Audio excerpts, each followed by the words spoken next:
Alright, y'all, this week's chapter of My Hero was amazing, bro. Another banger chapter. Horikoshi has been putting out some fire ass chapters, bro, because this is chapter 410, I believe. Now these are leaks. Now with leaks, y'all know how it normally goes. I normally would just give you a gist of it. Now all the translators and everything, they're pretty much like Twitter guys and stuff like that, so it's not the official translators that will release it this week. But these are just leaks, and I do keep up with My Hero just like with Boruto and all the other mangas. I just don't do a video about them every single week, just because a lot of times the leaks come out really late. I'm already asleep because of work and shit like that. But I managed to find some time, and they dropped pretty early, so I'm like, all right, why not make a video about it? Because this chapter basically confirms that All For One is dead. He died by the hands of Bakugo, and my goodness, bro, it was a satisfying ending, bro, because Bakugo did it, bro. My man was sending on business. He said, Deku, I got you, bro. Focus on Shigaraki and I got you. I'm not finna let you down. I'm not finna let you down, All Might. My man's did it, bro. So if y'all been keeping up with it, y'all know Bakugo came back to life, and then he was fighting All For One while Shigaraki fights Deku and shit like that. And basically this chapter, like I said, just confirms it that All For One is dead. So basically it opens up with the chapter of basically All For One. Basically y'all know that whenever he takes more damage, as the more he gets more damaged, like he goes back to his youth, and pretty much at this point he's a fucking baby. And I see everybody just clowning him on Twitter, talking about that's an ugly ass baby, and people were just roasting the fuck out of him, which I thought was pretty funny.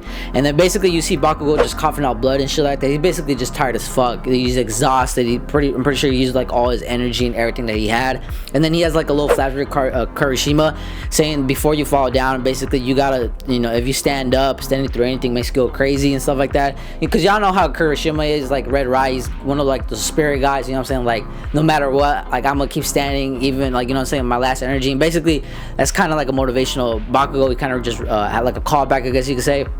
And Bakugo has like this sinister smile and everything, and you see All For One, like the little baby, just like flabbergasted, like what the fuck, like can this dude not fucking die? So then All For One summons his like metal rod or whatever out of his mouth to try to kill Bakugo, like one last hurrah. And basically Bakugo grabs it with his teeth and it explodes. And that was just a very satisfying panel right there, bro, because Bakugo, bro, my man was standing on business, bro. And then basically All For One is basically dying at this point. He's disintegrating and stuff like that. Well, from the translators it says that the quirks are going back to the former owners, but then it says nah, it's way too convenient, Hawks and stuff like that. But you basically see Hawks smiling and shit like that. So I'm not 100% sure if the quirks went back to the owners, or maybe who knows. But that's what the translators said. But like I said, they're just translators. They're not 100%, but you kind of get the gist of it. And then pretty much Bakugo just confirms that he's pretty much exhausted, but he couldn't have done it without All Might and Izuku. And he's basically Izuku. I'm gonna call him Deku, bro. Y'all know what the fuck I'm trying to say. So basically just standing on the floor, and he's wishing that he did the All Might pose, but he's too exhausted, he falls down on the floor and just doesn't lay down.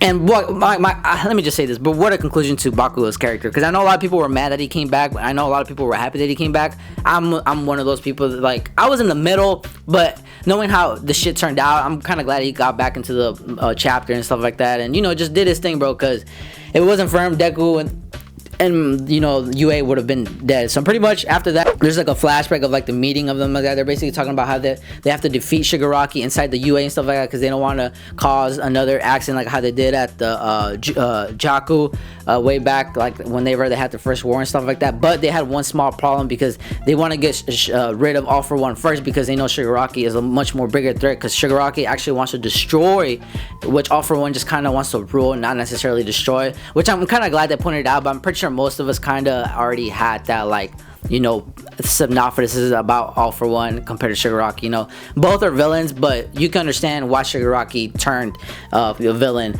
Fucking All For One, bro, was basically a villain since the day he was born. If y'all read the chapters, y'all know he's pretty much a menace to society as soon as he was born. But then it comes back to basically Deku's mom watching the fight and stuff like that, and then you basically just cut back to Shigaraki. He's explaining, saying that Shigaraki basically can, like, as soon as he touches the ground, he can destroy like half of what does it say, 378 square kilometers of Japan's territory. Basically bro's OP at this point, and basically Deku's trying to fight Shigaraki at this point. He's trying to finish it ASAP and stuff like that. And then I believe the chapter ends off where Shigaraki basically touches Deku's face and stuff like that. And basically Deku gets rid of his arm, but Shigaraki steals one of his quirks and basically end the chapter, and I'm just like, damn, all right, shit, now things are really heating up. So I'm really curious to see how everything's gonna play out and stuff like that, because I don't think Bakugo is gonna come back into the picture no more.